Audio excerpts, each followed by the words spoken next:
নিয়ামক সংস্থা সেবির সন্দেহভাজন আধিকারিকরা কি এবার জিজ্ঞাসাবাদের মুখে পড়তে চলেছেন? সোমবার এমন ইঙ্গিত দিল সিবিআই। সারদাকাণ্ডে ধৃত ব্যবসায়ী সন্দীপ আগরওয়ালের দ্বিতীয় দফায় সিবিআই হেফাজতে মেয়াদ এই দিন শেষ হয়।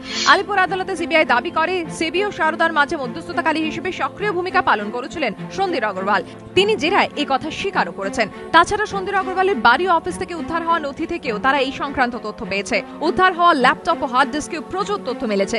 ল্যাপটপ ও হার্ড ডিস্ক ফরেনসিক পরীক্ষার জন্য পাঠিয়েছে সিবিআই।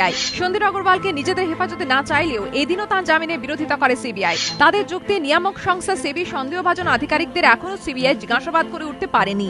এরকম পরিস্থিতিতে সন্দীপ আগরওয়ালের মতো প্রভাবশালী ব্যবসায়ীকে জামিনে মুক্তি দিলে তদন্ত প্রভাবিত হওয়ার আশঙ্কা রয়েছে।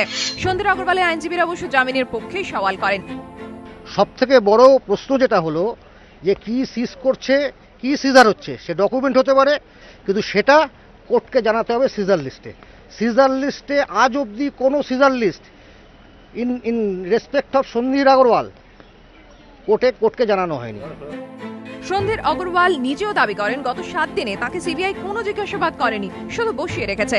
তার বাড়ি থেকে যেসব নথি উদ্ধার হয়েছে বলে সিবিআই দাবি করেছে, সেগুলি আসলে বিধাননগর পুলিশ কমিশনারেটকে দেওয়া তার জবানবন্দি। এর পাল্টা সরব হন সিবিআইর আইনজীবী। তাদের দাবি, এদিন আদালতে তারা যে কেস ডায়েরি জমা দিয়েছেন তাতে 30 ও 31 অগস্ট সন্দীপ আগরওয়ালের রেকর্ড করা জবানবন্দি নথিবদ্ধ করা আছে। এছাড়া তার বাড়ি থেকে কি কি উদ্ধার হয়েছে এবং তদন্তে তার গুরুত্ব কতটা তার উল্লেখ রয়েছে কেস ডায়েরিতে। দুপক্ষের বক্তব্য শুনে বিচারক সন্দীপ আগরওয়ালকে 10 সেপ্টেম্বর পর্যন্ত জেল হেফাজতে নির্দেশ দেন। আজকে সন্দীপ আগরওয়ালকে পিসি থেকে প্রোডাকশন করা হয়েছে এবং বেল পিটিশন করেছিলেন, আমরা অপোজ করেছি। তাকে 10/9 পর্যন্ত জেসিতে পাঠানো হয়েছে। সারদাকাণ্ডের তদন্তভার সিবিআইয়ের হাতে তুলে দেওয়ার সময় সুপ্রিম কোর্ট বলেছিল, সেবি, রেজিস্ট্রার অফ কোম্পানিজ, আরবিআই এর মতো নিয়ামক সংস্থাগুলির ভূমিকাও খতিয়ে দেখতে হবে। সেই মতো নিয়ামক সংস্থাগুলির সন্দেহভাজন আধিকারিকদেরও যে জিজ্ঞাসাবাদ করা হতে পারে, সিবিআই সেই ইঙ্গিত দিল বলে মনে করছে বিভিন্ন মহল।